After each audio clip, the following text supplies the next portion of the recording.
Midfielder তো football জগতে অনেকে এসেছে এবং আসবে আরও সামনে, তবে তার মতো কয়জনই বা হয়? কেননা তিনি সবার থেকে আলাদা। হবেই না কেন? তার ভিতর ছিল এক বিশেষ গুণ যা সচরাচর সবার ভিতর পাওয়া যায় না। বলছিলাম জার্মান কিংবদন্তি স্নাইপার খ্যাতি পাওয়া টনি ক্রুসের কথা। পুরো একটা টিমের পাসিং অ্যাকুরেসি 90% কিংবা 92-93% হয়, তবে তিনি একজনই যার নিজের পাসিং অ্যাকুরেসি প্রতি ম্যাচে 95% থাকে। এই অসাধারণ পাসিং অ্যাকুরেসির জন্য ভক্তরা তাকে ভালোবেসে নাম দিয়েছিল স্নাইপার। দিবেই না কেন, তার নিখুঁত পাস যেন বদলে দেয় এক একটি ম্যাচের ইতিহাস। অসাধারণ passing accuracy, big chance, creative skill, through pass এবং অসাধারণ দক্ষতায় গুণান্বিত ছিলেন তিনি। তার একটা পাসিং ডিফেন্ডারদের চোখ মাথায় তুলে দেয়। 2007-08 মৌসুমে জার্মান ক্লাব বায়ার্ন মিউনিখ 2 এর হয়ে খেলার মাধ্যমে তিনি তার জ্যেষ্ঠ পর্যায়ের খেলোয়াড়ী জীবন শুরু করেছেন, যেখানে তিনি 2 মৌসুম অতিবাহিত করেছেন। বায়ার্ন মিউনিখ 2 এর হয়ে তিনি 13 ম্যাচে 4টি গোল করেছেন। একই মৌসুমে তিনি বায়ার্ন মিউনিখের মূল দলের হয়ে অভিষেক হয়েছেন, যেখানে তিনি 6 মৌসুমে সকল প্রতিযোগিতায় 205 ম্যাচ খেলে 25টি গোল করার পাশাপাশি 3টি বুন্দেসলিগা শিরোপা এবং একটি উয়েফা চ্যাম্পিয়ন্স লিগ শিরোপা জয়লাভ করেছেন। মাঝে তিনি 2 মৌসুমের জন্য ধারে বায়ার্ন লেভারকুজেনের হয়ে খেলেছেন। 2014-15 সিজনে তিনি প্রায় 25 মিলিয়ন ইউরোর বিনিময়ে বায়ার্ন মিউনিখ হতে স্পেনীয় ক্লাব রিয়াল মাদ্রিদে যোগদান করেন।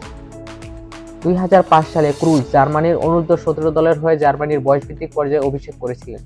প্রায় 5 বছর যাবৎ জার্মানির বয়সভিত্তিক দলের হয়ে খেলার পর তিনি 2010 সালে জার্মানির হয়ে আন্তর্জাতিক পর্যায়ে অভিষেক করেছিলেন। জার্মানির জার্সি গায়ে তিনি সর্বমোট 107 ম্যাচে 17টি গোল করেছিলেন। এছাড়া তিনি জার্মানির হয়ে সর্বমোট 3টি ফিফা বিশ্বকাপ 2010, 2014 এবং 2018 এবং 3টি উয়েফা চ্যাম্পিয়ন্স 2012, 2016 এবং 2020 এ অংশগ্রহণ করেছিলেন, যার মধ্যে 2014 সালে জোয়াকিম লোর অধীনে ফিফা বিশ্বকাপের শিরোপা জয়লাভ করেছিলেন। এছাড়া তিনি রিয়াল মাদ্রিদের হয়ে জিতেছেন সকল ট্রফি। রিয়ালের খেলার কন্ট্রোলার ছিলেন তিনি, তার দিক নির্দেশনায় খেলা পরিচালিত হতো। তিনি ফার্স্ট খেলতে চাইলে পুরো দল ফার্স্ট খেলতো, স্লোলি খেলতে চাইলে পুরো টিম তাই করত। রিয়ালের হয়ে তার অবদান অতুলনীয়। অ্যাজ এ মাদ্রিদিস্তা আমরা খুবই ভাগ্যবান তাকে পেয়ে। ব্যক্তিগতভাবে ক্রুজ বেশ কিছু পুরস্কার জয়লাভ করেছে, যার মধ্যে 2007 ফিফা অনূর্ধ্ব-17 বিশ্বকাপের গোল্ডেন বল ও ব্রোঞ্জ শু, 2014 সালে বর্ষসেরা জার্মান খেলোয়াড় এবং 2018 সালে বর্ষসেরা জার্মান ফুটবল খেলোয়াড়ের পুরস্কার অন্যতম। দলগতভাবে ক্রুজ এ পর্যন্ত 23টি শিরোপা জয়লাভ করেছে, যার মধ্যে 9টি বায়ার্ন মিউনিখের হয়ে, 13টি রিয়াল মাদ্রিদের হয়ে এবং 1টি জার্মানির হয়ে জয়লাভ করেছে একটি বিশ্বকাপ।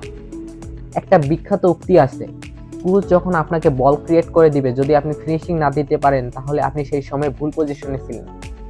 কিছুদিন আগে অবসরে চলে গেছেন। তার প্রফেশনাল ক্যারিয়ার জিতেছেন সম্ভাব্য সব ট্রফি।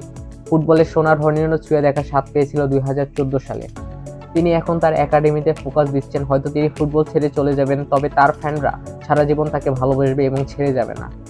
আজ তার জন্মদিন। শুভ জন্মদিন টনি ক্রুজ, বা মিস্টার প্রফেসর, বা sniper. Once a Madridista, always a Madridista. We love you, Toni Kroos. We love you.